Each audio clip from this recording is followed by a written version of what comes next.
بسم اللہ الرحمن الرحیم، السلام علیکم ورحمۃ اللہ وبرکاتہ۔ امید کرتے ہیں کہ آپ تمام بھائی خیر و عافیت سے ہوں گے۔ آج حسن الیاس سیریز کے ایپیسوڈ نمبر 23 میں آپ تمام بھائیوں کو خوش آمدید، اور ان پروگرامز میں آپ سب بھائیوں کو موقع دیا جاتا ہے کہ آپ جاوید احمد غامدی صاحب کے اسٹوڈنٹ حسن الیاس صاحب سے براہ راست لائیو سوالات کر پائیں۔ اور آج اسی سلسلے میں ہمارے پینل میں آلریڈی ہمیں جوائن کیا ہے حسن الیاس صاحب نے، تو بغیر کسی تاخیر کے ہم سب سے پہلے ویلکم کرتے ہیں۔ السلام علیکم ورحمۃ اللہ۔ حسن بھائی کیسے ہیں آپ؟ وعلیکم السلام جناب، اللہ کا شکر، آپ کی دعائیں، امید ہے آپ تمام حضرات بھی خیر عافیت سے ہوں گے۔ اب ہم چلتے ہیں آڈینس کے سوالات کی طرف۔ سب سے پہلے ہمیں یہاں پر جوائن کیا ہے عرفان صاحب نے، وہ اپنا مائک انمیوٹ کر کے سوال کر سکتے ہیں۔ السلام علیکم حسن بھائی، ابراہیم بھائی، کیسے ہیں آپ؟ وعلیکم السلام۔ بھائی اب ہمیشہ آپ اور غامدی صاحب یہی بات کرتے ہیں، تعبیر کی باتیں کرتے ہیں اور بتاتے بھی یہی ہیں، لیکن ایک سوال ذہن میں پیدا ہوتا ہے کہ اللہ کی آخری ہدایت ہے، اتنا کمپلیکس جہان ہے، بگ بینگ 13.8 بلین ایئرز اور سب کچھ، اور اس کی آخری ہدایت ہے، اور اس میں اتنی گتا اور وہ 1400 سال سے دیکھتے آ رہے ہیں، اور ہم ان کی نیتوں پر شک نہیں کر رہے، وہ جنہوں نے بھی جو بھی تعبیریں کی ہیں، لیکن ان کی نیتیں اگر ٹھیک تھیں تو ہر ایک اپنی مرضی کی تعبیر بنا لیتا ہے، پیدا کرتا ہے، اور اس کو ثبوت بھی مل جاتے ہیں۔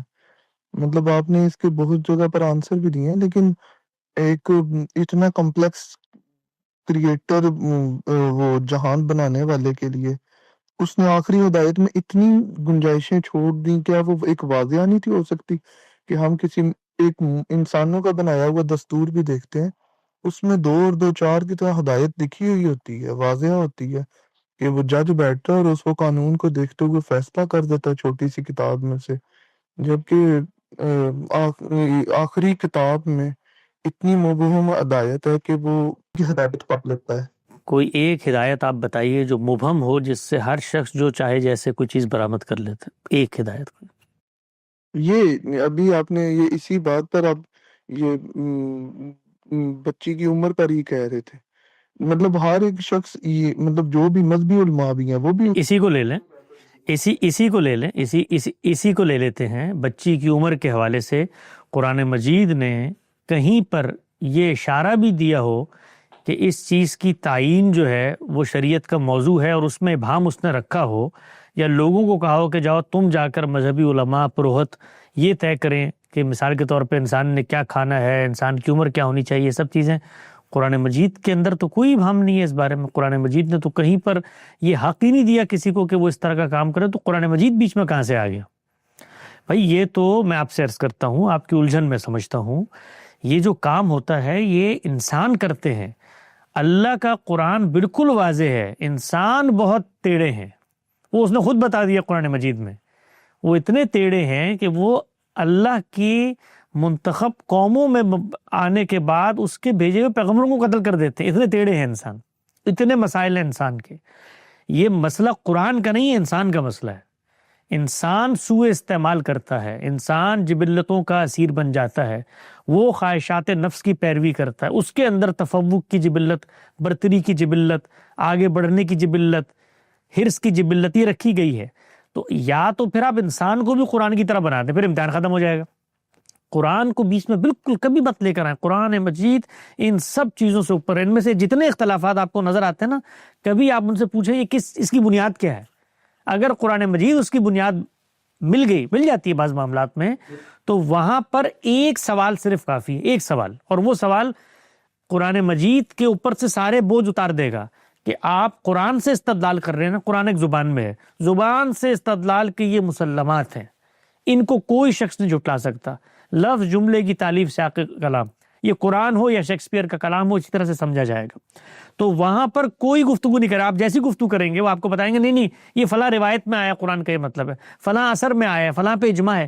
قرآن مجید بالکل واضح کتاب ہے، ایک مثال کوئی شخص پیش نہیں کر سکتا روئے زمین پر کہ قرآن نے اپنی ہدایت دیتے ہوئے یہ ابہام باقی رکھا ہے۔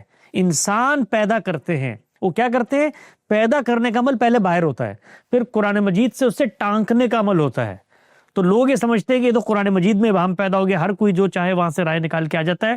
کسی شخص میں روئے زمین آج تک یہ جرت نہیں ہو سکی کہ وہ کوئی گمراہی کی بات براہ راست قرآن مجید کے کسی مبہم اشارے سے اخذ کر لے، ہو ہی نہیں سکتا۔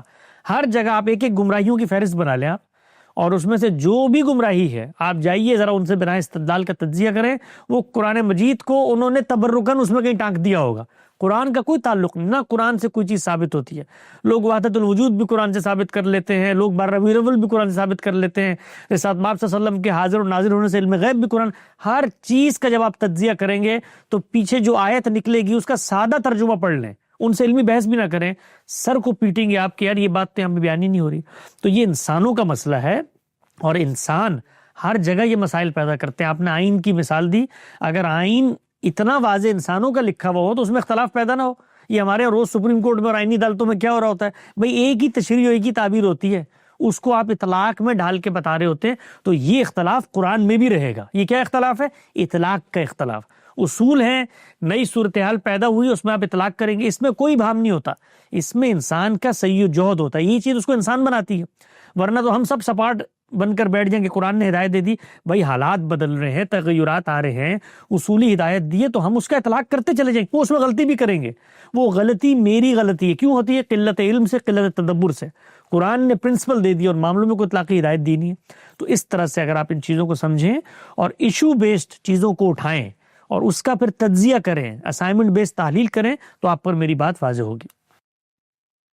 جی بہت شکریہ عرفان بھائی ہمیں جوائن کرنے کے لیے۔ ہم آپ سے اجازت لینا چاہیں گے۔ نیکسٹ کالر ہیں یہاں پر ہمارے ساتھ لونگ برڈ کے نام سے، وہ اپنا مائک انمیوٹ کر کے حسن ویس گلوبل کر سکتے ہیں۔ وعلیکم السلام۔ اچھا میرے میں 2 کوشچن ہیں۔ سب سے پہلے میں یہ ہے کہ ٹوٹل ہمارے 4 مکاتب فکر اس رورل آرٹس میں جو بڑے ایگزسٹ کرتے ہیں، بریلوی مکاتب فکر، دیوبند مکاتب فکر، اہل حدیث مکاتب فکر، اہل تشیع مکاتب فکر۔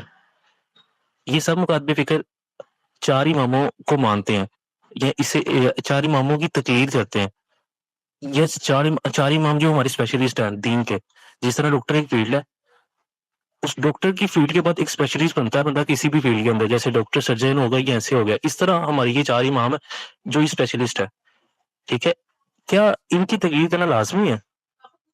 مین کوشچن میرا یہ ہے، ٹھیک ہے؟ اس پہ عرض یہ ہے میرے بھائی، عام آدمی جو ہے وہ بنیادی معاملات کی ہدایت براہ راست قرآن مجید سے لیتا ہے، اس کا ترجمہ پڑھے، اور جو پریکٹیکل معاملات ہیں وہ متفق علیہ امت کے اندر سنت میں چلے آ رہے ہیں، تو اس کے لیے زندگی میں جو دین کی ہدایات ہیں اس میں کوئی مسئلہ پیدا نہیں ہوتا۔ جب کوئی مسئلہ پیدا ہوتا ہے تو وہ مختلف اہل علم کی آراء کو جانتا ہے، ان آراء کو جاننے کے بعد اپنے علم کی حد تک وہ ان کا تجزیہ کرتا ہے کامن سینس کی بنیاد پہ۔ اگر اس کا اعتماد ہو جاتا ہے اس کے اوپر تو وہ اس پہ عمل پیرا ہو جاتا ہے۔ دین نے کہیں پر یہ لازم نہیں کیا کہ آپ نے کسی خاص امام کی پیروی کرنی ہے، اس نے یہ بات آپ پر چھوڑ دی ہے کہ آپ دیانتداری سے جس کی بات آپ کو معقول لگتی ہے اس کو اپنا لیں، وہ اگر غلط بھی ہوئی تو اللہ تعالیٰ آپ کو اس کا اجر دیں گے، کیونکہ دین کے معاملے میں یہ اصول نہیں ہے کہ غلطی کی بنیاد پر اگر دیانتداری سے وہ کی گئی ہے تو اس پر کوئی مواخذہ ہوگا، بلکہ اس پر بھی اجر ملے گا۔ تو اس میں تقلید اور عدم تقلید کا کوئی سوال ہی پیدا نہیں ہوتا۔ تقلید اصل میں انتظامی مسئلہ ہے۔ انتظامی مسئلہ کیسے ہے کہ جب آپ ایک لاء بناتے ہیں تو اس لاء کو یونیفائیڈ ہونا چاہیے، اس نے ایک ریاست میں عمل درآمد کرنا ہے، بہت سارے قاضی ہوں گے، تو وہاں پر آپ کو یہ دیکھنا پڑتا ہے کہ وہ لاء ایک طریقے کا ہونا چاہیے۔ تو وہاں سے یہ بحث پیدا ہوئی کہ اگر تلفیت کر دی جائے گی مختلف افکار کے اندر، فقہ کے اندر ان کو ملا دیا جائے گا تو یونیفائیڈ لاء نہیں بن سکتا۔ اور کیوں نہیں بن سکتا؟ اس لیے کہ پرنسپل سب کے الگ الگ ہیں غور و فکر کے۔ تو اب پرنسپل الگ ہیں تو اطلاقات الگ ہوں گے، اطلاقات الگ ہیں تو لاء الگ ہوگا، لاء الگ ہے تو پھر مختلف لاء ایک جگہ پر رائج نہیں ہو سکتے۔ اس سے یہ بحث پیدا ہوئی۔ ہمارے بھی مذہبی علماء اس تقلید کو شرعی طور پہ لازم قرار نہیں دیتے، وہ اس کو ایک انتظامی مسئلہ سمجھتے ہیں۔ آپ اگر حالیہ دور میں ایک بہت بڑے عالم گزرے ہیں مفتی رفیع عثمانی صاحب، ان کی اس موضوع پر چیزوں کو دیکھیں تو وہ یہی بیان کر رہے ہیں کہ بھئی تقلید شرعی مسئلہ نہیں ہے، انتظامی مسئلہ ہے۔ تو انتظامی مسئلے میں اگر آپ نے طلاق دے دی، آپ عدالت میں جاتے، فقہ حنفی رائج ہے تو وہ تو 3 کو 3 مانیں گے، لیکن آپ کا اعتماد ہے اس بات پر کہ بھائی ایک دوسرے صاحب علم کی رائے بھی ٹھیک ہے اس بارے میں، تو آپ پھر اس کو فالو نہ کریں، جس کی رائے آپ کو ٹھیک لگ رہی ہے آپ اس کو فالو کریں۔ یہ کوشچن بالکل چھوٹا تھا، یار ایک لائن میں پوچھوں گا، میں یہ زیادہ ایکسپلین نہیں کروں گا. یہ جس طرح آپ نے دیکھا ہوا تھا ڈیبیٹ ہوئی تھی مفتی شمائل کی ورسز جاوید اختر کے ساتھ انڈیا میں، آپ کو معلوم ہوگا کافی مشہور بھی گئی تھی. تو اس پرسپیکٹو سے جاوید احمد، کیونکہ جب مجھے اچانک جب میں نے یہ ڈیبیٹ پوری دیکھی تو مجھے اچانک پوائنٹ آؤٹ کر رہے تھے جاوید احمد غامدی، کیوں نہیں، یعنی کہ ان چیزوں میں جا رہے ہیں جاوید احمد غامدی، کیوں نہیں اس چیز میں جا رہے ہیں، ان نہیں ہو رہے کہ جس سے لوگوں، چونکہ لوگ اس چیز میں انٹرسٹڈ ہوتے ہیں کہ یار ڈیبیٹ کو دیکھیں کہ دوسرا مخالف میں جو بندہ بیٹھا ہوا ہے تو یہ کیوں نہیں بیٹھتے، چاہے وہ ورسز ہو ہمارے مقابل فکر میں، چاہے وہ ورسز ہو کسی بھی، یعنی کہ ورلڈ جو ریلیجن ایگزسٹ کرتے ہیں، کسی کو مانتے نہیں مانتے، تو کیوں نہیں بیٹھتے، اس میں میرا کوشچن ہے. بھائی لوگ تو ہو سکتا ہے میری کشتی دیکھنے میں بھی انٹرسٹڈ ہوں تو میں ان کی خواہشات کے لیے کل جو ہے وہ کچا باندھ کے اکھاڑے میں اتر جاؤں.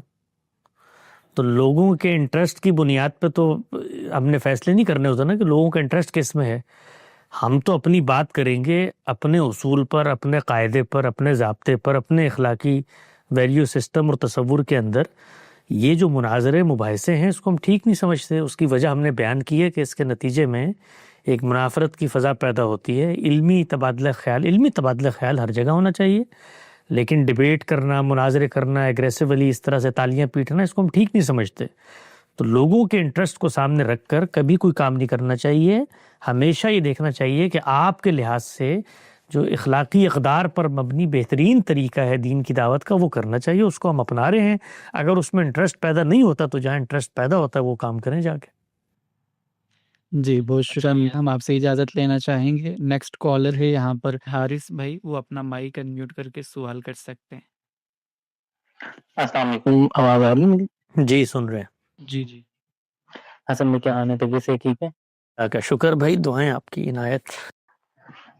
اصل میں میرا کوشچن تھوڑا سا ورسٹائل ہے. اس کے اندر میں نے پوچھنا یہ ہے کہ انسان صرف واحد مخلوق ہے جو انٹلیکچولی یعنی کہ عقل والی شعور والی چیز رکھتا ہے، یا اس کے علاوہ بھی کوئی اور مخلوق ہے جو عقل شعور رکھتی ہے جس سے ایٹ دین جواب دہی ہوگی اس چیز کے اوپر؟ کیوں ہے آپ کے لیے یہ سوال اہمیت کی وجہ کیا ہے؟ اس لیے ہے میں بتاتا ہوں کیونکہ سورۃ الرحمن کے اندر اللہ تعالیٰ نے 2 گروہوں کو ہائی لائٹ کیا ہے، انسانوں اور جنوں کو. تو جنوں کے بارے میں ہمیں قرآن کے اندر کہیں نہیں ملتا کہ ان سے جواب دہی ہوگی یا نہیں ہوگی، ان کا حساب کتاب ہوگا یا نہیں ہوگا.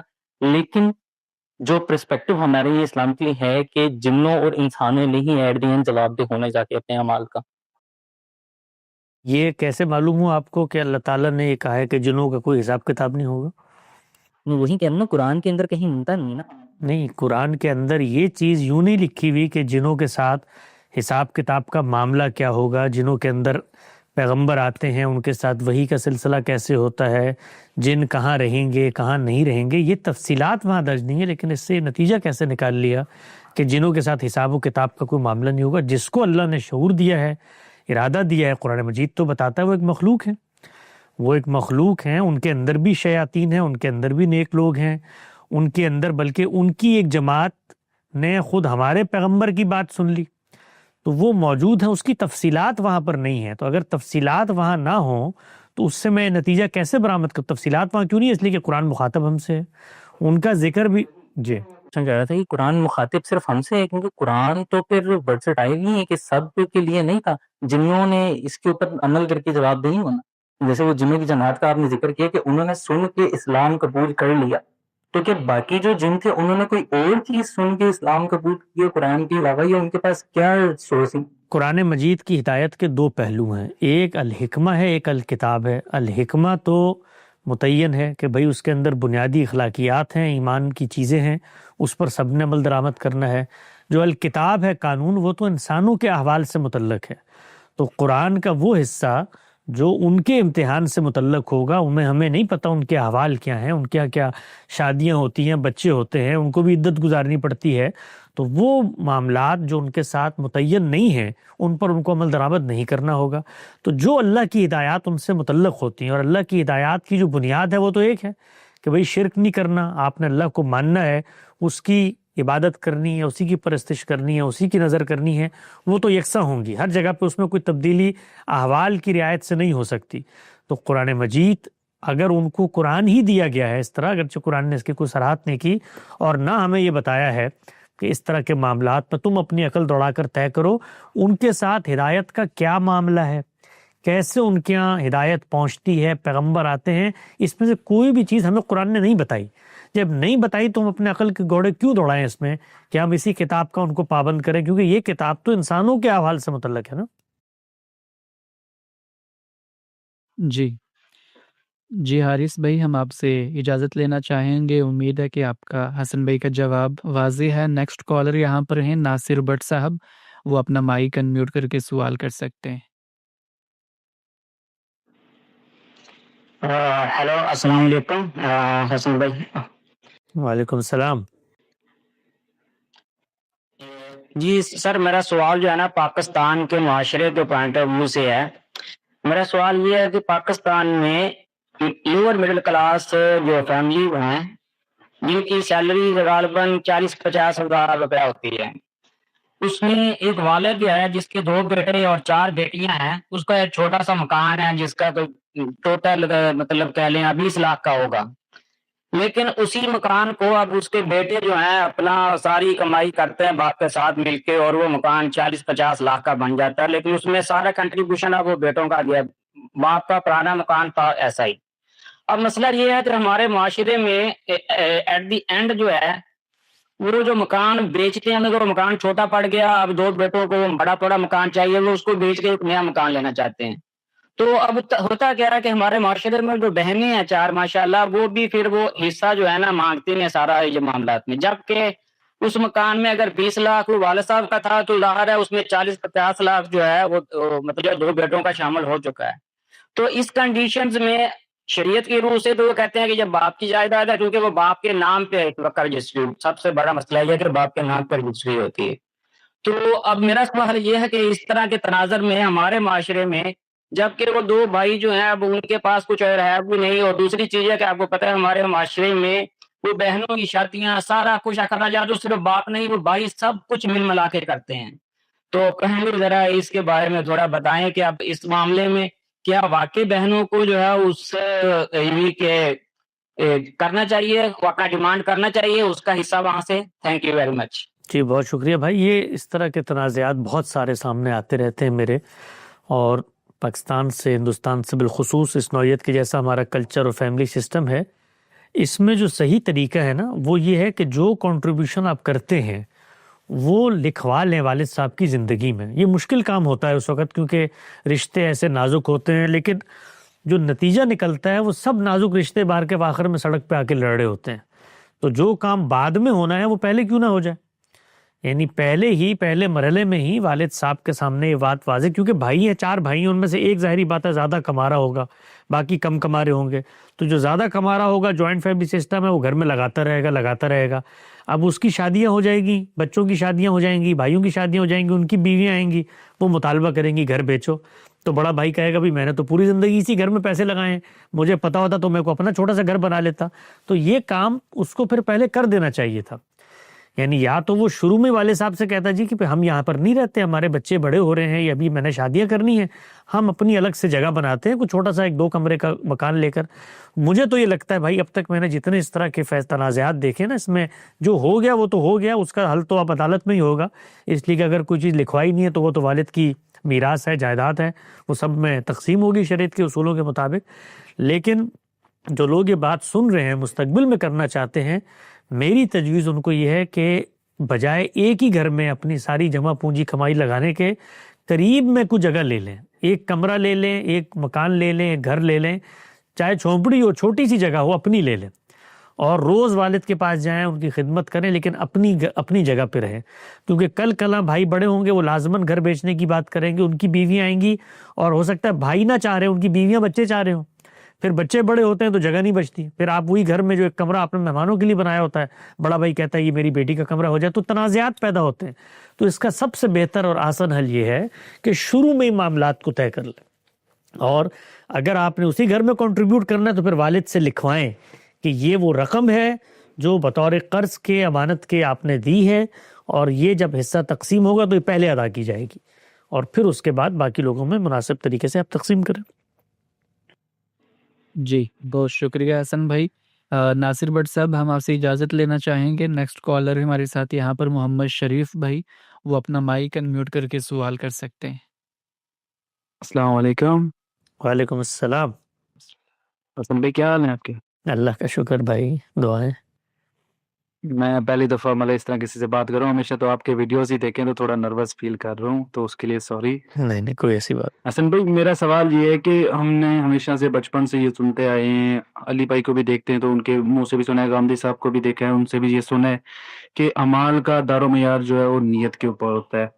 یہ بات تو ٹھیک ہوگی، پھر دوسری طرف ہم یہ بھی دیکھتے ہیں حدیث میں کہ اور دوسری جگہوں پہ قرآن میں بھی شاید میرے خیال سے آیا ہے کہ کپڑوں جو ٹخنا کے نیچے کپڑا نہیں رکھنا، پھر داڑھی کا بھی حکم دیا گیا ہے، اس طرح کی چیزوں کا۔ اب ایک طرف کہا جا رہا ہے کہ نیت کے اوپر ہے، اور دوسرا پھر پرسنالٹی کے اوپر بھی بات آ رہا ہے کہ آپ نے اس طرح زندگی گزارنا ہے، اس طرح کی زندگی گزارنا ہے۔ اب میرے دل کا تو مجھے پتا ہے، چلو ٹھیک ہے، میں نماز پڑھ رہا ہوں، میں ہر کچھ کر رہا ہوں، مطلب جتنا مجھ سے پاسبل ہے میں کر رہا ہوں، تو یہ لازمی ہے کہ میں ٹخنوں سے کپڑے کو اوپر رکھوں، ہر ٹائم ٹوپی پہن کے رکھوں، یا پھر داڑھی کو ایک مٹھی تک رکھوں، یا پھر جس طرح کہ مولوی صاحب دکھوں، یہ لازمی ہے میرے لیے؟ نہیں بالکل لازمی نہیں ہے میرے بھائی، دین نے ایسی کوئی چیز آپ پر لازم نہیں کی۔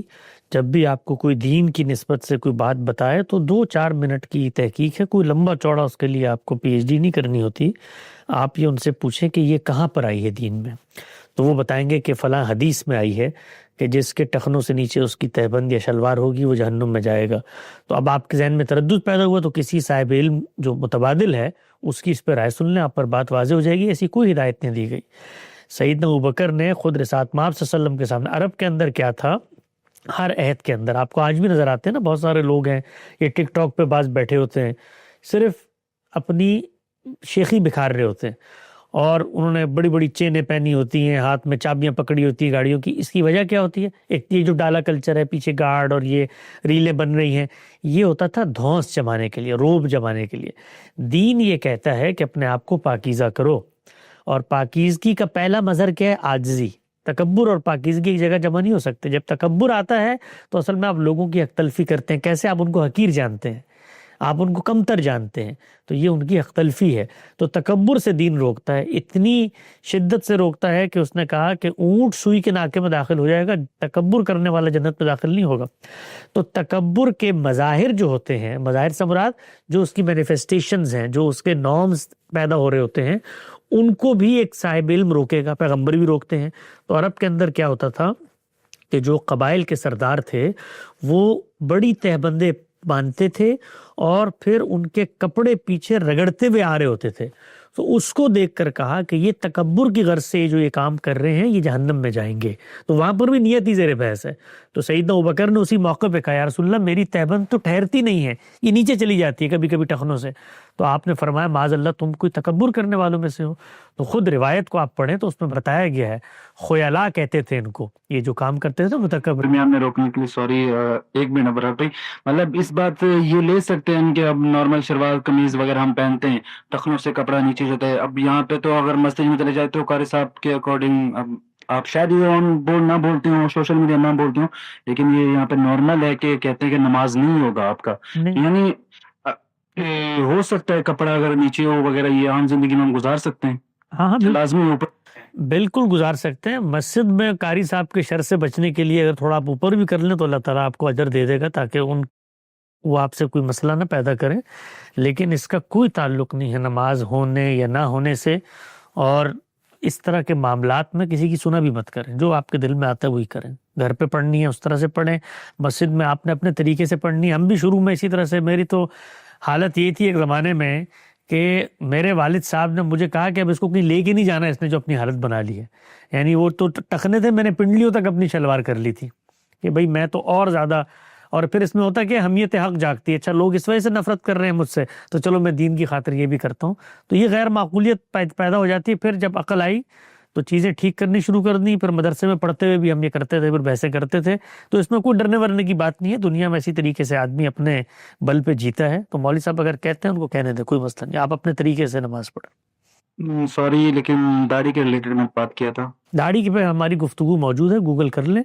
داڑھی دین میں لازم نہیں قرار دی گئی، اس کے جو دلائل دیے جاتے ہیں اس کو پڑھ لیں، گوگل کریں، یوٹیوب پہ لکھیں داڑھی۔ یوٹیوب پہ آپ جی جی جی ویڈیو آڑی کے اوپر باقاعدہ 23 اعتراضات کے اندر بھی گفتگو ہوئی ہے، آپ GCIL پر اس کو جا کے دیکھ سکتے ہیں۔ ہم آپ سے اجازت لینا چاہیں گے، نیکسٹ کالر ہمارے ساتھ یہاں پر شیراز حسن بھائی، وہ اپنا مائک انمیوٹ کر کے سوال کر سکتے ہیں۔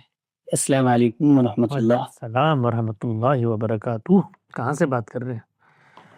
جی میں ہندوستان سے بات کر رہا ہوں جی، شاملی ضلع سے میرا تعلق ہے، اور میرا آپ کے پاس بلکہ کہنا چاہیے کہ آپ کا میرے پاس واٹس ایپ نمبر بھی ہے، کبھی کبھی بات ہوتی رہتی ہے آپ سے ہلکی پھلکی سی، آپ کبھی جواب دے دیتے ہیں کبھی نہیں بھی دیتے ہیں، تو اس لیے آج ایک سوال آپ سے کرنا تھا، اور وہ سوال ہے قرآن مجید کی ایک آیت سے متعلق، اور وہ ہے سود سے متعلق سورہ بقرہ کی۔ مولانا امین حسن اصلاحی صاحب رحمہ اللہ تعالیٰ کی تفسیر تدبر قرآن اس سلسلے میں پڑھ رہا تھا، تو انہوں نے اس آیت سے متعلق یہ لکھا ہے کہ اللہ تعالیٰ نے جو قرآن مجید میں کفار کا قول نقل کیا ہے کہ انما البیع مثل الربا واحل اللہ البیع وحرم الربا، کہ کفار یہ کہتے تھے کہ بے تو جو ہے یہ سود، یہ بے سود کی طرح ہے، اور پھر اللہ سبحانہ وتعالیٰ آگے یہ ارشاد فرماتے ہیں وحل اللہ البیع وحرم الربا، کہ اللہ تعالیٰ نے بے کو حلال قرار دیا ہے اور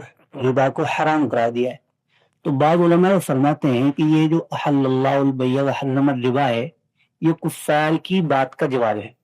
مولانا امین حسن اصلاحی رحمۃ اللہ علیہ فرماتے ہیں کہ میرا خیال یہ ہے کہ یہ کفار ہی کے قول کا تسلسل ہے، یعنی پیچھے جو کفار کا قول اللہ تعالیٰ نے متن فرمایا ہے یہ بھی اسی کا ایک حصہ ہے، تو یعنی یہ اللہ تعالیٰ کا جواب نہیں ہے، اس لیے کہ جواب تو ہوتا ہے عقلی بنیاد پہ، تو اللہ سبحانہ وتعالیٰ نے اس کے اندر کوئی عقلی دلیل اس طرح کی کوئی ارشاد نہیں فرمائی ہے۔ تو میں یہ چاہتا ہوں آپ سے جاننا چاہتا ہوں کہ کیا آپ بھی اس بات سے اتفاق کرتے ہیں؟ جی اور اگر کرتے ہیں تو پھر جی بالکل صحیح بات ہے۔ دیکھیے یہ قرآن مجید کا جس وقت آپ متن کا مطالعہ کر رہے ہوتے ہیں تو اس میں یہ دیکھا جاتا ہے کہ یہ جو بات کہی جا رہی ہے یہ سلسلہ کلام شروع کہاں سے ہوا ہے۔ بسا اوقات متصل پیچھے سے شروع ہو رہا ہوتا ہے اور بسا اوقات تھوڑا زیادہ پیچھے جاتے ہیں، 1 2 3 آیات، تو وہاں سے ربط جڑ جاتا ہے۔ میں نے پچھلے دنوں ایک گفتگو میں اس کی مثال دی تھی کہ اس کو سمجھنے کی ایک اور بڑی اچھی مثال ہے سورہ بقرہ میں ہی بالکل شروع میں ہے، کہ جس میں فرعون اور موسیٰ کے بارے میں اللہ تعالیٰ نے بتایا نا کہ اللہ تعالیٰ نے وَإِذْ نَجَّيْنَاكُمْ مِنْ آلِ فِرْعَوْنَ يَسُومُونَكُمْ سُوءَ الْعَذَابِ يُذَبِّحُونَ أَبْنَاءَكُمْ وَيَسْتَحْيُونَ نِسَاءَكُمْ وَفِي ذَلِكُمْ بَلَاءٌ مِّن رَبِّكُمْ عَظِيمٌ۔ اب یہ بلا سے یہاں کیا مراد ہے؟ تو بعض لوگوں نے کہا بلا سے مراد مصیبت ہے، بعض نے کہا نہیں بلا سے مراد عنایت ہے۔ تو اگر آپ پچھلی آیت سے جوڑ کے پڑھیں تو مصیبت محسوس ہوتی ہے کہ یذبحون ابناءکم ویستحیون نساء، اور اس میں بڑی آزمائش تھی۔ لیکن اس سے پیچھے جائے وَإِذْ نَجَّيْنَاكُم مِّنْ آلِ فِرْعَوْنَ يَسُومُونَكُمْ سُوءَ الْعَذَابِ کے سلسلہ کلام وہاں سے شروع ہو رہا ہے، تو اس میں اللہ کر رہے ہیں کہ میں نے تمہیں اس سے نجات دی تھی، وہ تو یہ کام کرتا تھا اور اس نجات میں بڑی عنایت تھی۔ تو یہ کہیں بھی جب آپ کلام پر تفاوض کرتے ہیں، غور و فکر کرتے ہیں، تو اس سے یہ بات، تو مولانا نے جو بات لکھی ہے میں نے جب اس پر اس وقت دیکھا تھا قرآن پڑھتے ہوئے غور کیا تو بالکل ٹھیک بات لگتی ہے۔ وہ تسلسل اور سلسلہ کلام ان کے مکالمے کا ہے جو کفار ہیں، وہ یہ کہہ رہے ہیں کہ ربا جو ہے بالکل بے کی مثل ہے، اس کے اندر بھی آپ ایک چیز جو اپنی قیمت کم رکھتی ہے بیچتے ہوئے زیادہ وصول کر لیتے ہیں، تو ہم نے اصل میں مال ہی کو مبی بنا دیا، ہم دیتے ہیں اور زیادہ وصول کر لیتے ہیں۔ اور تمہارا خدا بھی تو یہ کہتا ہے نا کہ بھائی یہ جو مثال کے طور پر بے حلال ہے، تو اگر بے حلال ہے تو پھر اس کو بھی حلال کرو، انما البیع مثل الربا، تو احل اللہ البیع وحرم الربا، تو ربا حرام ہے نا، بے تو حلال ہے، تو یہ تو بے ہم کہہ رہے ہیں بے ہی ہے۔ تو سلسلہ کلام میں لیکن جو بات انہوں نے نقل کی ہے وہ بات بالکل ٹھیک نقل کی ہے، یعنی اللہ یہی کہتا ہے کہ بے حلال ہے ربا حرام ہے، یعنی جو یہ اس سے کوئی فرق نہیں پڑتا کہ یہ تو صرف اس جگہ کو سمجھنے کا مقصد ہے کہ وہاں پر یہ قول اللہ کا ہے یا کفار کا ہے۔ تو اگر آپ اس کو کفار کا مقولہ بھی سمجھ لیں کہ تو وہ حکایت کر رہے ہیں اصل میں، اور حکایت جو کر رہے ہیں بالکل درست کر رہے ہیں، لہٰذا مدعا پہ کوئی فرق واقع نہیں ہوتا۔ واضح ہو گئی بات۔ بہت سارے سوالات میرے ذہن میں گردش کرتے رہتے ہیں فکر غامدی کے حوالے سے، اور غامدی صاحب کی باتیں بھی ہم سنتے رہتے ہیں، ماشاءاللہ بڑی اچھی باتیں لگتی ہیں، بڑی عقلی باتیں کرتے ہیں، دین کو ماشاءاللہ بہت اچھے طریقے سے وہ سمجھاتے ہیں۔ اللہ تعالیٰ نے ان کو سمجھانے کا مادہ بھی اور صلاحیت سے بھی مالا مال فرما رکھا ہے۔ تو میری یہ درخواست ہے آپ سے کہ میں کوئی اگر انشاءاللہ جوائن کیا کروں تو آپ مجھے موقع دے دیا کریں، ضرور اور میں حسن صاحب سے بہت بہت سارے سوالات ہیں میرے ذہنوں میں، گردش کرتے رہتے ہیں. حاضر انشاءاللہ حاضر. جی السلام علیکم. جی انشاءاللہ ضرور. بہت شکریہ شیراز بھائی ہمیں جوائن کرنے کے لیے. نیکسٹ کالر ہیں یہاں پر ویویریم نام سے ایک بھائی نے ہمیں جوائن کیا ہے، تو پلیز وہ اپنا مائک انمیوٹ کر کے سوال کر سکتے ہیں. جی آداب حسن بھائی. وعلیکم آداب. ہاں بہت شکریہ. مجھے 2-4 باتیں پوچھنی ہیں، وہ ایک ہی معاملے سے متعلق ہیں. امید ہے کہ حسن بھائی اس کا کچھ مناسب جواب دیں گے. میں نے آپ کی ایک پوڈ کاسٹ سنی تھی جو رسول اکرم کی شادیوں کے بارے میں تھی، اور اس میں آپ نے یہ بتایا تھا کہ بہت ساری جو شادیاں تھیں وہ تو کچھ معاملات بہتر کرنے کے لیے کی گئیں، دوسرے قبائل سے اپنا تعلق بہتر کرنے کے لیے، اور کچھ سہارا بھی دینا مقصود تھا رسول اکرم کو. تو اور جو جناب سیدہ عائشہ کے نکاح پر اعتراض کیا جاتا ہے کہ وہ بہت چھوٹی عمر میں تھیں کہ ان کا نکاح کیا گیا، اور پھر جناب غامدی صاحب اس کو رد کرتے ہیں کہ وہ اپنے بچوں کی نگہداشت کے لیے ایک بچی ہی کو کیوں بیاہ کر لائیں گے. تو تاریخ میں تو ہم کو یہ ملتا ہے کہ جناب سودا سے آپ نے پہلے نکاح کر لیا تھا اور حضرت عائشہ سے بعد میں نکاح کیا گیا.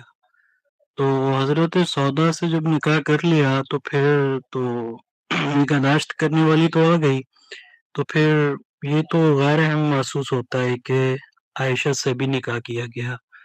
دوسرا اسی سے ہی ملتا جلتا ایک ہم کو روایت ملتی ہے کہ حضرت سودا چونکہ بھاری بھرکم خاتون تھی اور بڑھاپے میں بوڑھی ہو گئی، تو انہوں نے اپنی باری حضرت عائشہ کو دے دی اس ڈر سے کہ کہیں رسول ان کو طلاق نہ دے دیں. تو یہ جو طلاق کا خوف تھا یہ ان کو کیوں پیش آیا، یہ میں پوچھنا چاہ رہا ہوں، کیونکہ وہ تو سہارا دینے والے تھے رسول اکرم تو. اور صرف ایک بات اور، وہ بھی چونکہ بیویوں سے ہی متعلق ہے اور قرآن کی آیت سے متعلق ہے، میں چاہوں گا کہ آپ اس کا بھی ساتھی جواب دے دیں. اور وہ بات یہ ہے کہ قرآن میں ہے نا کہ آپ شادیاں کر لیں، نکاح کر لیں ان عورتوں سے جو آپ کو پسند ہو، 2 3 یا 4، اور لیکن اگر آپ ان کا حق ادا نہ کر سکیں تو ایک ہی کافی ہے. تو ہم کو بخاری مسلم میں ایسی روایت ملتی ہے کہ جو دوسری بیویاں تھیں وہ حضرت عائشہ کے بارے میں مطمئن نہیں تھی، وہ سمجھتی تھیں کہ رسول ہمارے ساتھ انصاف نہیں کرتے، اور حضرت فاطمہ کو بھیجا بھی کہ وہ رسول کو جا کے بتائیں، اور اس سے پہلے بھی 1-2 افراد کو بھیجا. تو جب حضرت فاطمہ گئی ہیں تو رسول اکرم نے کہا کہ تم عائشہ کے بارے میں شکایت مت کرو، کیونکہ یہ تو وہ ہیں جن کے ساتھ میں کمبل میں ہوتا ہوں، تو کمبل میں بھی وہی آ جاتی ہے. تو وہی تو ہم کو معلوم ہے کہ ایک مقدس شے ہے، تو کمبل میں میاں بیوی کا تعلق ایک مختلف نوعیت کا ہوتا ہے. تو کیا وہ پاکی پاکیزگی کی جو بات موسیٰ کی کوہتور پہ تھی کہ جوتے اتار کے آؤ، وہ یہاں پر اپلائی ہوتی ہے یا نہیں؟ اگرچہ مجھے معلوم ہے کہ آپ احادیث کو کوئی بڑا اہم مضبوط ایک منبع نہیں سمجھتے، لیکن میرا خیال ہے کہ اس کے علاوہ ہم کہیں سے اور رسول اکرم کی حیات کے بارے میں اگر بات کریں گے تو وہ زیادہ ناقابل اعتبار ہوگی. تو بہت شکریہ حسن بھائی، کچھ روشنی ڈالیے گا. اس میں جو پہلی چیز ہے نا جو آپ نے پوچھی ہے کہ جس وقت رسالت محمد صلی اللہ علیہ وسلم نے سیدہ خدیجہ کے بعد یہ ضرورت محسوس ہوئی کہ چھوٹی بچیاں ہیں ان کی نگہداشت پرورش کے لیے ایک نکاح کرنا ہے، تو انہوں نے خولہ کو کہا ہے کہ آپ معاملے کو دیکھیے، اور خولہ نے 2 چیزیں تجویز کی ہیں. بالکل ٹھیک بات ہے، یہاں تک سمجھ میں آتی ہے. اور اس میں یہ مسئلہ بھی حل ہو جاتا ہے کہ یہ ہو ہی نہیں سکتا کہ چھوٹی بچیوں کی نگہداشت کے لیے کوئی انہی کی طرح کی چھوٹی بچی کی عمر تجویز کی جائے. خود غامدی صاحب نے عمر عائشہ پہ جو آرٹیکل لکھا ہے جہاں بہت اور قرائن موجود ہیں سیدہ عائشہ کی عمر کے، وہاں اس چیز کو بھی بطور استدلال کے پیش کیا ہے کہ آپ تصور ہی نہیں کر سکتے کہ خولہ وہاں پر کسی ایسی بچی کو تجویز کریں گی جو 6 سال کی ہو. تو یہاں تک تو بات بالکل ٹھیک ہے. اب آپ صلی اللہ علیہ وسلم نے اس موقع پہ کیا فرمایا جب آپ کو انہوں نے کہا کہ بھائی ایک طلاق یافتہ بھی ہیں, ایک تھوڑی بڑی عمر کی بھی ہیں, اور ایک بالکل ایسی خاتون بھی ہیں جن کی آج تک نکاح ہی نہیں ہوا. تو آپ نے فرمایا بھائی دونوں جگہ پیغام دے کے دیکھ لو کون اس کو قبول کرتا ہے. تو انہوں نے جب پیغام دیا تو دونوں جگہ قبول ہو گیا, دونوں جگہ قبول ہو گیا. اب آپ اس کو تھوڑی دیر کے لیے جو ایک منطقی ذہن ہوتا ہے نا اس سے ہٹ کے انسانی سطح پر آ کر اس چیز کو پیش نظر رکھیں. اس سے پھر آپ کو رسالت محمد صلی اللہ علیہ وسلم کی جو شخصیت کے اندر کریم النفسی بھی ہے اور انسان فہمی بھی ہے, اور پھر ایک مشن جس کو وہ لے کے چل رہے ہیں اس کے رہبر, اس کارواں کے سرخیل کی صلاحیت اور اہلیت بھی ہے, ان سب چیزوں کو سامنے رکھیں گے تو پھر آپ داد دیں گے کہ اللہ کے پیغمبر نے جو فیصلہ کیا وہ کس بنیاد پہ. عقل تو یہ کہتی ہے کہ دونوں جگہ پیغام بھیجا, دونوں جگہ قبولیت ہو گئی, تو ایک جگہ آپ نے فیصلہ کیا, ایک جگہ آپ نے انکار کر دیا, اور ایک جگہ اب جس جگہ پیغام بھیجا گیا ہے وہ کون ہے؟ وہ سیدنا ابوبکر ہے. وہ رسالت محمد صلی اللہ علیہ وسلم کے لیے ایک معروف شخصیت ہیں, آپ کے مشن کے ساتھی ہیں, آپ کے ہم نوا ہیں. انہوں نے قربانی دی ہے دین کی خاطر بھی, یہاں تک کہ سیدہ عائشہ کی پہلے سے ایک جگہ منگنی ہوئی ہوئی تھی, وہ جو متب غالباً ان کا نام ہے. جس وقت آپ نے حبشہ کی طرف ہجرت کی ہے تو اس موقع پر پہلے ہی ان کو پیغام آنا شروع ہو گئے تھے جب ایمان وہ لے آئے تھے, لیکن اس موقع پر بات بھی کر لی کہ بھائی اب ہم جا رہے ہیں, جو معاملہ کرنا ہے کر لو. تو وہاں پر بھی معاملہ ختم ہو گیا. کیوں ختم ہو گیا؟ پیغمبر کے مشن کے ساتھ تعلق کی وجہ سے. اب اس کے بعد ایک جگہ پیغام بھیجا گیا ہے. پیغام کس شخصیت کا بھیجا گیا ہے؟ وہ جو محمد الرسول اللہ ہے, روح زمین پر خدا کا آخری پیغمبر ہے. یہ نسبت, یہ تعلق, یہ اعزاز, یہ شرف کتنا بڑا شرف ہے جو کسی خاتون کو مل سکتا ہے کہ وہ پیغمبر کے گھر پہ آ جائے اس کی بیوی بن کے. تو یہ پیغام قبول ہو گیا ہے. اس قبولیت کے بعد انکار, یہ در حقیقت بہت دکھ اور رنج کا باعث بن سکتا ہے. یعنی اگر آپ انکار کر دیں سب کے بعد تو اس میں جو دوسری طرف شخصیت کھڑی ہوئی, آپ ذرا سوچیں, تصور کریں کہ اتنا بڑا شرف حاصل ہو رہا ہے, اور شرف کا مجھے پیغام آیا, اور پیغام ہونے کے بعد رسالت مآب کے پیش نظر تو پیغام بھیجتے ہوئے تھا کہ شاید ایک آدھ جگہ کو قبولیت ہو جائے گی. ان کے ذہن میں تو یہ نہیں تھا کہ دونوں ہی جگہ ہو جائے گی, لیکن دونوں ہی جگہ ہو گئی. جب دونوں جگہ ہو گئی تو آپ کی جو شخصیت کی کریم النفسی ہے اس کو یہ گوارا نہیں ہوا کہ وہ اس طرح سے انکار کر دیں. لیکن ساتھ ساتھ آپ نفس انسانی کے بھی حاذق طبیب ہیں, وہ جانتے ہیں, تو وہ جس بوڑھی خاتون کو لے آئے ان کی موجودگی میں فی الفور اس کو نہیں لے کر آئے. یعنی اور وہاں پر کیا کہا کہ اب ہم انتظار کریں. یعنی نکاح میں آپ کی قبولیت ہو گئی, پیغام قبول ہو گیا, لیکن رخصتی کر کے اپنے نہیں لائے اس موقع تک جس وقت تک ان کے قوا مزمحل نہیں ہو گئے, یا یہ اس آمادگی پر نہیں آ گئی کہ بھئی اب تو میں, ظاہری بات ہے گھر در کی ذمہ داری اور مصروفیت ہوتی ہے, ہم سنبھال نہیں سکتے, اور پھر ہجرت بھی ہو گئی ہے. تو اس کے بعد ان کی اجازت سے آپ نے ان کو بھی پھر گھر میں رکھ لیا. اور یہ وہاں پر عربوں میں عام طور پہ ہوتا تھا, ہماری طرح کا رواج نہیں تھا کہ وہاں پر عورتیں اسی طرح سے ایک ہی جگہ پہ رہتی تھیں. وہ قریب قریب حجرے بنے ہوئے ہوتے تھے. ایک خاتون وہاں پر اپنی زندگی بسر کر رہی ہیں, شوہر کے ساتھ دوسری خاتون آ گئی ہیں, انہوں نے اپنی زندگی شروع کر دی ہے. تو یہ نہیں ہوتا تھا کہ آپ نے کسی کو اٹھا کے پھینک دیا, وہ وہیں پر رہیں. سیدہ سودا کو کبھی رسالت محمد صلی اللہ علیہ وسلم نے طلاق نہیں دی. اور اندیشہ اگر کسی کے ذہن میں پیدا ہوتا ہے تو یہ اس کے ذہن کا اندیشہ ہے. پیغمبر صلی اللہ علیہ وسلم کی نسبت سے کوئی ایک ایسا اشارہ نہیں ملتا کہ انہوں نے, ان کی تو کریم النفسی یہ تھی کہ انہوں نے, حالانکہ آپ یہ دیکھیے اگر آپ اسی سوال کو پلٹ کے دیکھیں تو عقل یہ کہتی ہے کہ اس موقع پہ سیدہ سودا کو انکار کر دیتے آپ. سیدہ عائشہ تو اویلیبل تھی, یعنی وہ تو وہاں پر نکاح کی قبولیت ہو چکی تھی. تو آپ ان کو دیکھیے کہ انہوں نے چونکہ بات ہو چکی تھی تو کہا پھر دونوں جگہ پہ کر لو, ورنہ پھر اگر انکار ہونا تھا تو انکار سیدہ سودا کو ہونا تھا, انکار سیدہ عائشہ کو نہیں ہونا تھا. وہ تو عمر, یعنی پختگی کی عمر کو پہنچ چکی ہیں, شادی کے قابل ہو چکی تھی. اس کے ہم نے دلائل اور بھی جگہوں سے بیان کیے ہیں کہ ان کے عمر میں اور ان کی بڑی بہن جو ہے اسما, ان کی عمر میں کتنا فرق تھا. ہجرت حبشہ کے وقت ان کی منگنی ہو چکی تھی, ہجرت سے کتنے سال پہلے ہوئی, تو وہ عاقل بالغ خاتون تھی. لیکن رسول اللہ کی کریم النفسی دیکھیے, معاملہ فہمی دیکھیے کہ انہوں نے یہ چیز کہ اس کو یہ نہ ہو کہ میں نوجوان سے شادی کر کے بوڑھے کو چھوڑ, نہیں, اس کو بھی ہاں کر دی. اور ان کو بھی یہاں کر دی, دونوں جگہ قبولیت ہو گئی تھی, لیکن وہ لے کر نہیں آئے اس وقت تک جس وقت تک وہ فطری ضرورت یا صورتحال ہموار نہیں ہوگی کہ جب دوسری خاتون بھی اس بات کو سمجھے کہ بھئی اب میں ذمہ داریاں نہیں نبھا سکتی, اب آپ دوسری کو لے آئے لیکن مجھے عقد میں رکھیں. تو انہی کی ایما پر ایک موقع آتا ہے میاں بیوی کے رشتوں میں, آپ اگر شادی شدہ ہیں تو یہ اظہار ہو جاتا ہے کہ بھئی اب یہ صورتحال اس سے آگے میں نہیں بڑھا سکتی. تو اس موقع پہ پھر سیدہ عائشہ کو آپ نے اپنے پاس بلا لیا ہے, وہ آپ کے ساتھ رہی ہیں.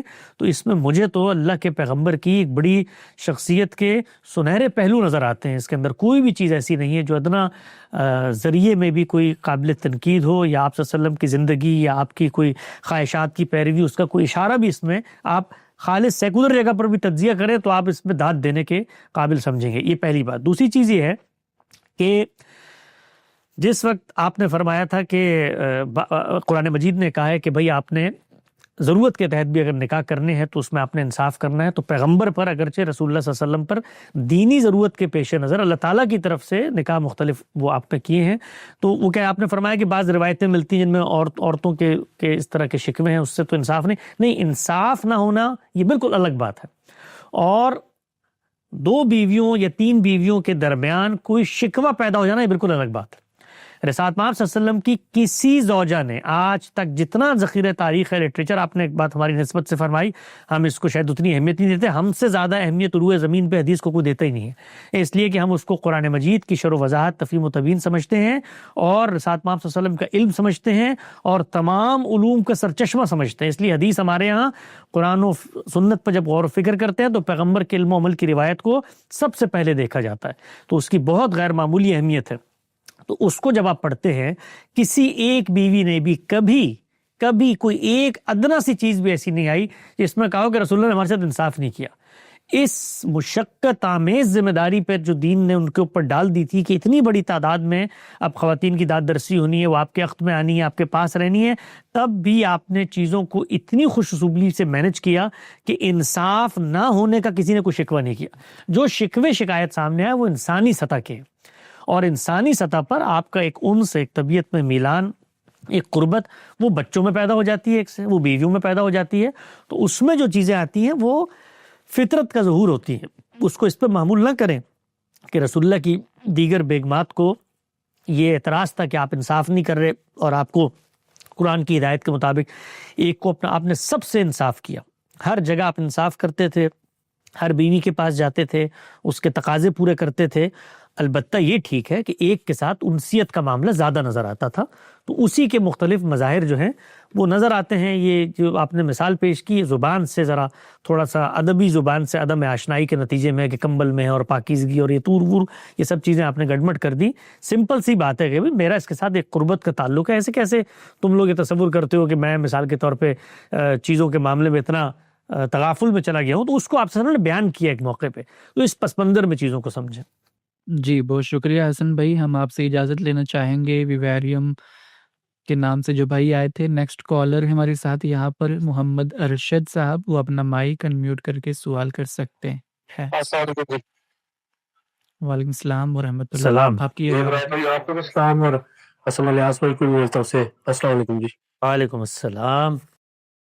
جی کیسے ہیں آپ؟ ٹھیک ہے, اللہ کا کرم, دعائیں جی. اللہ بس ہمیں والا معاملہ ہو رہے. اچھا, میں نے ایک چھوٹا سا شارٹ سا سوال پوچھنا تھا کہ میں نے ابھی جو نا سرکاری جاب کرتا تھا, میں نے ابھی ریٹائرمنٹ لی ہے, تو اس کے بعد جو کمیوٹ کی شکل میں جو پیسہ ملتا ہے, مطلب ہے جو اس کے بارے میں پوچھنا یہ تھا کہ اس پہ جو نا شریعت کے حساب سے یا اسلامی روح سے جو نا وہ اس پہ مطلب اس کے پیچھے جو میں نے اماؤنٹ جو مجھے سارے ملے گی, اس میں سے میں کوئی کسی چیز کا شرعی طور پہ پابند ہوں نہ, اس میں سے جیسے زکوٰۃ ہوتی ہے یا اس طرح کا کوئی, تو اس میں ہے کہ جی میں نے اس میں سے پیسے جو نہ دینے ہیں اللہ کی راہ میں, یا جس طرح بھی کوئی زکوٰۃ کی مد میں یا کوئی اس طرح کی. آپ سوال میرا سمجھ گئے ہوں گے. جی سوال واضح ہے بالکل آپ کا. آپ نے زکوٰۃ دینے کا دین میں طریقہ یہ کہ آپ نے سال میں ایک دفعہ زکوٰۃ دینی ہے, تو ایک دن مقرر کرنا ہے. وہ پہلی رمضان بھی ہو سکتی ہے, وہ پہلی جنوری بھی ہو سکتی ہے, وہ فسکل ایئر کے لحاظ سے بھی, ٹیکس کے لحاظ سے بھی چل سکتے ہیں.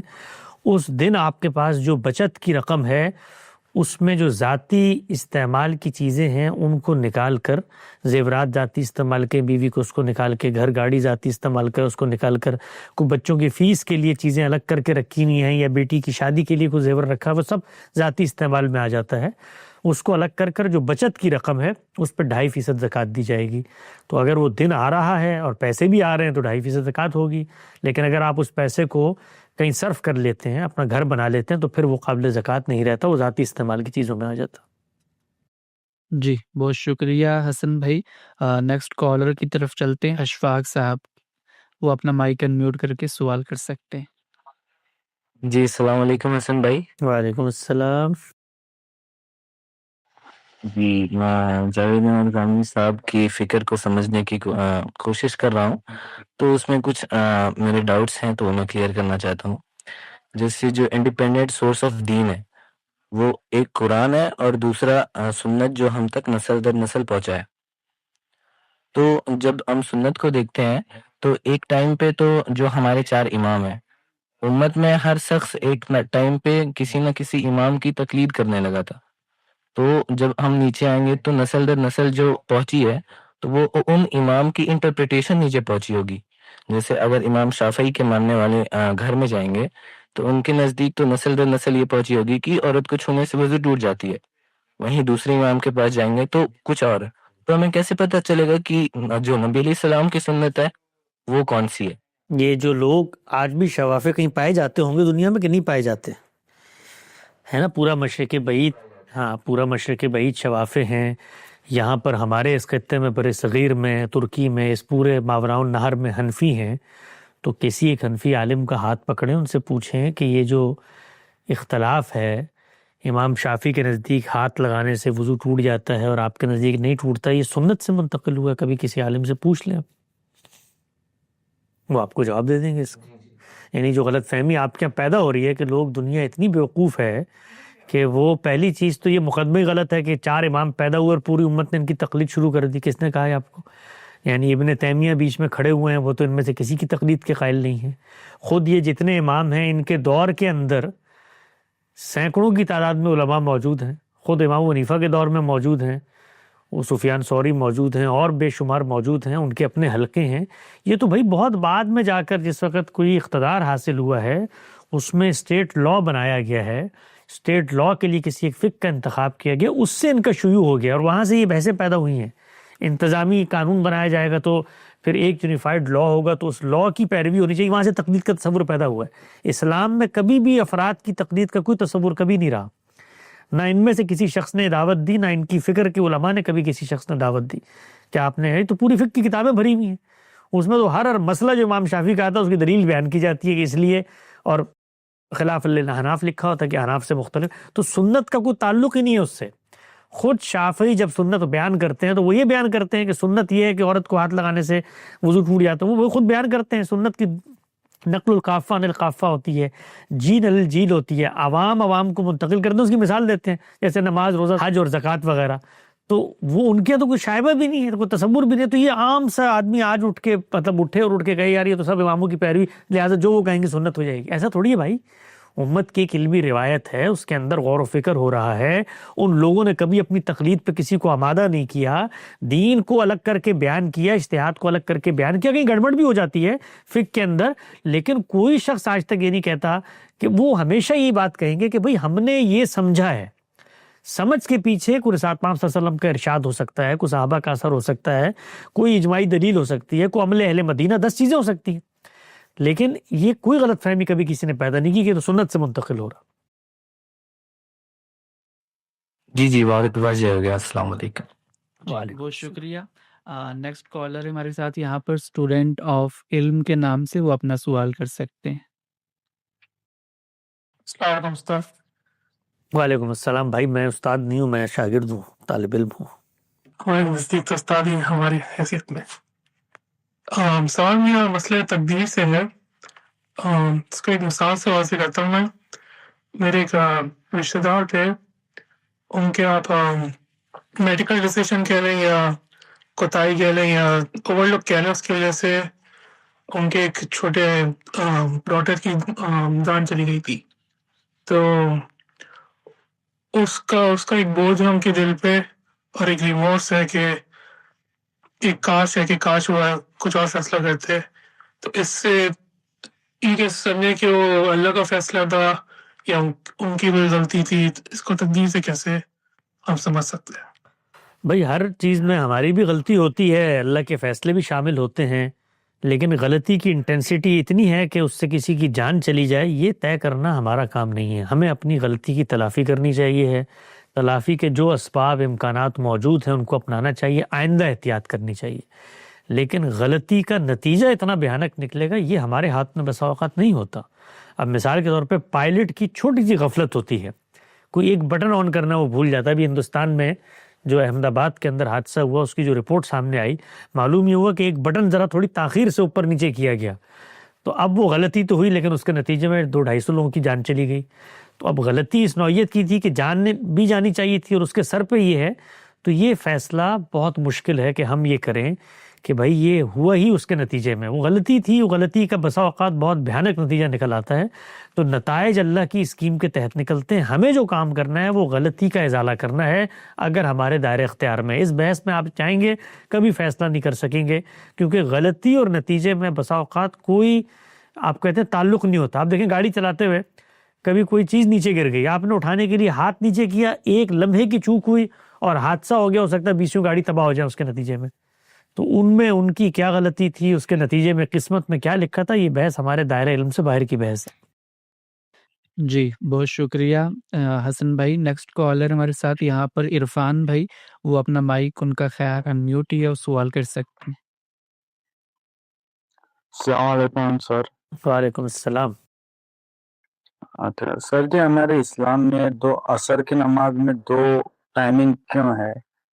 اور دوسری بات قربانی کا مسئلہ ہے، ایک انسان کے اوپر ایک جانور ہوتا ہے یا پھر پورے فیملی کے اوپر ایک؟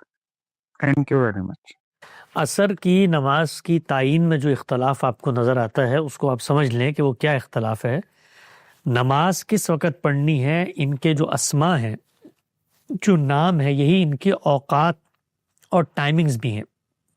مثال کے طور پہ جب کہتے ہیں فجر، تو اس کا مطلب ہوتا ہے پھوٹنا، یعنی سورج کی لو پھوٹے گی تو فجر کا وقت ختم ہو جائے گا، اس سے پہلے آپ نے اس موقع پر فجر پڑھنی ہے. اسی طرح عصر ہے تو عصر کا مطلب ہوتا ہے نچڑنا، تو سورج جب نچڑنے کی طرف امکان پیدا ہو جائے گا تو وہ عصر کا وقت داخل ہو جائے گا. تو اس کو لوگ بیان کرتے ہیں کہ آپ یوں سیدھے کھڑے ہوں اور منہ اوپر کیے بغیر اپنی آنکھوں کو سورج کی طرف دیکھیں تو آپ کو وہ نچڑتا ہوا نظر آ رہا ہے، تو یہ عصر کا وقت ہے. مرل عین کہتے ہیں، آنکھ کے سامنے سورج نچڑتا ہوا نظر آئے. تو اختلاف اس میں کیا ہوتا ہے کہ وہ نچڑنے کا آغاز ہو گیا ہے اس موقع پر یا ابھی وہ انتہائی سطح پر نہیں ہوا، اس میں اختلاف ہو رہا ہوتا ہے.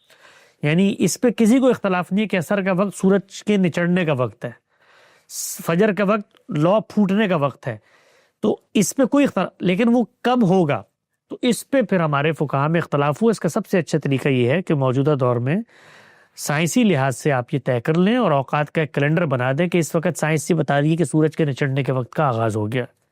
تو یہ پہلی بات. قربانی کے والے صاحب نے پوچھا، قربانی جو ہے وہ نفل عبادت ہے، آپ پر لازم نہیں ہے، نفل عبادت ہے. آپ کی اگر استطاعت ہے تو ایک جانور ہی قربان کیجیے، اگر استطاعت نہیں ہے تو خاندان کی طرف سے بھی جانور ہو سکتا ہے، قوم کی طرف سے بھی ہو سکتا ہے.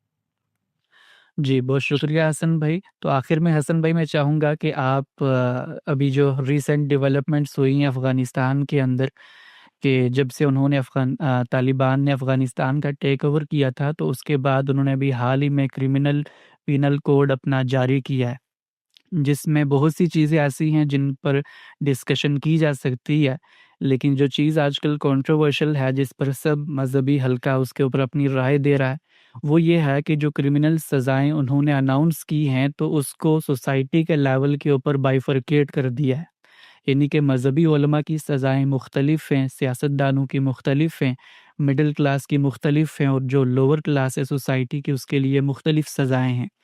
اور اس کے پیچھے ان کی جسٹیفیکیشن بیسیکلی یہ تھی کہ جو مذہبی لوگ ہوتے ہیں یا پھر جو کلاس کے لوگ ہوتے ہائر کلاس کے لوگ ہوتے ہیں ان کو وارن کرنا ہی انف ہوتا ہے، اور وہ اس کے بعد وہ جرائم نہیں کرتے، جبکہ جو چھوٹی کلاس کے لوگ ہوتے ہیں ان کو اچھے سے پٹائی کرنا، ان کو پنش کرنا، اس کے بعد ہی وہ سدھر سکتے ہیں۔ تو انہوں نے بیسیکلی یہ جسٹیفیکیشن دی ہے۔ تو کیا اسلام میں اس طرح سے سوسائٹی کو بائفرکیٹ کر کے یہ چیز تو ہمیں ہندوؤں کے اندر دیکھنے کو ملتی تھی کہ وہاں پر 4 ورناز ہوا کرتے تھے، تو اب یہاں پر طالبان نے باقاعدہ اس کو آفیشیلی اناؤنس کیا ہے، تو اس پر آپ کی کیا کامنٹ رہے؟ میں اس پر مختصر تبصرہ کر دیتا ہوں، چند دنوں بعد میرا اس پر ایک تفصیلی ویبنار بھی ہے، اس میں آپ میری رائے تفصیلی طور پہ سمجھ سکتے ہیں، کچھ میں نے اظہار کیا بھی تھا۔ یہ بات قانون کے لحاظ سے درست ہے کہ سزا کا اطلاق کرتے ہوئے آپ نے مجرم کو دیکھنا ہے، اور مجرم کے احوال اور جرم کی رعایت سے تخفیف یا زیادتی اس کا فیصلہ کرنا ہے۔ دنیا بھر میں مسلمات قانون میں سے ہر لا اس کو مانتا ہے۔ احوال کی رعایت کے ذریعے سے آپ نے دیکھ کر اس سزا کا نفاذ کرنا ہے، اس میں کوئی عقلی طور پہ مانے چیز نہیں ہے۔ برطانیہ لے، امریکہ لے، ہر جگہ پر قانون میں، اسی لیے آپ دیکھیں قانون میں ہمیشہ ہی گنجائش دی جاتی ہے کہ اس جرم کی سزا کیا ہے، 1 لاکھ روپے سے 5 لاکھ روپے اور 3 سال سے لے کے 10 سال تک۔ یہ جب لکھا جاتا ہے تو اس سے مراد یہ ہوتی ہے کہ احوال کی رعایت سے آپ نے سزا کا اطلاق کرنا۔ جج دیکھتا ہے عادی مجرم ہے، پہلی دفعہ کیا ہے، یہ غربت میں پڑا ہوا تھا، کن لوگوں میں اس کی تعلیم و تربیت ہوئی ہے، عمر اس کی کیا ہے، شادی شدہ ہے نہیں غیر شادی شدہ ہے، تعلیم کا کیا معاملہ ہے، سب چیزیں دیکھی جائیں گی۔ تو اس پر اصولی طور پر کوئی اختلاف نہیں ہے کہ ہر چیز جو آپ سزا دیں گے اس میں آپ نے دیکھنا ہے۔ اس کو دیکھنے کے لیے کیا چیز دیکھی جائے گی، یہ پھر علم اور عقل کا موضوع ہے۔ یہ نہ یہاں قرآن ہے نہ سنت ہے، یہ علم اور عقل ہے کہ احوال کی رعایت کا تجزیہ کیسے کیا جاتا ہے۔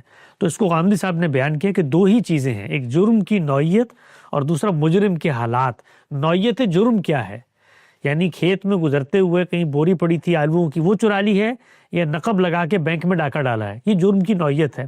اور مجرم کے حالات کیا ہیں، عمر کیا ہے، معاشی کیفیت کیا تھی، تعلیم تربیت کا پس منظر، ان کو دیکھ کر فیصلہ کیا جائے گا۔ اچھا، ان کو فیصلہ کرنے میں آپ کے پاس سوسائٹی کے اندر مختلف لوگ آتے ہیں، تو انہی میرٹس کا آپ اس پہ اطلاع، جب آپ اس کو ڈسٹریبیوٹ کر دیتے ہیں کیٹیگری کے اندر کہ بھائی علماء تو مثال کے طور پہ ان کے لیے یہی کافی ہے کہ ان کو تنبیہ کر دی، ہماری فقہ کے اندر ہے، کوئی نیا چیز طالبان نے کوئی نیا کام نہیں کیا، ہماری فقہ میں لکھا ہوا ہے یہ سب کچھ، کہ کوئی عالم آئے گا تو اس کو تنبیہ کرنا ہی کافی ہے۔ سوال یہ ہے کہ وہ جرم کی نوعیت کیا ہے۔ مثال کے طور پہ اس نے کوئی ایسا جرم کر دیا ہے جس سے کسی کی جان مال آبرو کے خلاف زیادتی ہوئی ہے، کسی کی اختلفی ہوئی ہے، تو وہاں تنبیہ سے کام نہیں چلے گا، وہاں تو دوسرا مجرم موجود ہے۔ اور پھر آپ نے جو کچھ چیزیں بنا دی ہیں مثال کے طور پہ تعزیر کے نام پر، اس میں الگ سوال یہ پیدا ہوتا ہے کہ آپ کو حق کس نے دیا، اسٹیٹ کو کس نے حق دیا کہ وہ جان مال آبرو کے خلاف زیادتی اور حق تلفی کے علاوہ خود سے ایک فہرست بندی کر دے کہ یہ جرائم ہوں گے اور پھر ہم اس میں کریں۔ تو پہلے جرائم متعین ہونے چاہیے، اگر وہ خدا کے خلاف جرائم ہے تو اس میں آپ تخفیف نہیں دے سکتے کسی ایک طبقے کو، اور اگر وہ بندوں کے خلاف ہیں، تعزیری ہیں جس کو سیاستاً ہمارے ہاں کہا جاتا ہے فقہ میں، تو اس میں تو پھر کیٹیگری سے کچھ نہیں ہوگا، جرم کی نوعیت، اور پھر اس میں عین ممکن ہے کہ جو پہلی کیٹیگری ہے وہ سخت سزا کی موجب بنے، اس لیے کہ وہاں علم کی رعایت نہیں دی جا سکتی۔ آپ یہ دیکھیں کہ جو خود شریعت کی سزائیں ہیں ان کے اندر اللہ تعالیٰ نے کہا ہے کہ یہ مجھ سے عہد وفا باندھنے کی جزا ہے جو تم نے توڑی ہے، نکالا من اللہ جزاء بما کسب، چوری کے اندر۔ تو وہاں پر اگر آپ علم رکھتے ہیں تو یہ آپ کے لیے زیادہ وبال بن گیا، وہاں پر اگنورنس جو ہے یا جہالت جو ہے وہ آپ کی رعایت بن جائے گی۔ کوئی شخص کہے جی میں نے تو مثال کے طور پر مجھے پتہ ہی نہیں تھا کہ شریعت میں اتنی سخت سزا ہے اور میں تو دین جانتا ہی نہیں، میں قرآن، ایک عالم نہیں یہ کہہ سکتا کہ اگر وہ کوئی اس طرح کی زیادتی کرتا ہے تو وہاں سزا دگنی ہو جائے گی۔ تو اگر محض کسی طبقے کی بنیاد پر تخفیف کرنی ہے تو پھر عقل یہ کہتی ہے کہ جو وہ طبقہ جو زیادہ جانتا ہے، زیادہ وزادار ہے، اس پر سزا کا زیادہ اطلاق کرنا چاہیے۔ تو یہ اس میں غلطی ہے۔ باقی تفصیلی رائے میں انشاءاللہ جلد اس پر ایک ویبینار ہو رہا ہے، اس میں پیش کروں گا۔ جی بہت شکریہ حسن بھائی، جزاک اللہ خیرہ ہمیں جوائن کرنے کے لیے۔ آج بہت سے بھائیوں نے ہمیں جوائن کر کے اپنے اپنے سوالات کیے۔ حسن بھائی ہم اجازت لینا چاہیں گے آپ سے اور پروگرام کو بھی ختم کرنا چاہیں گے۔ ملتے ہیں اسی طرح کے نئے سیشنز کے ساتھ، تب تک کے لیے اللہ حافظ، السلام علیکم ورحمۃ اللہ۔ وعلیکم السلام۔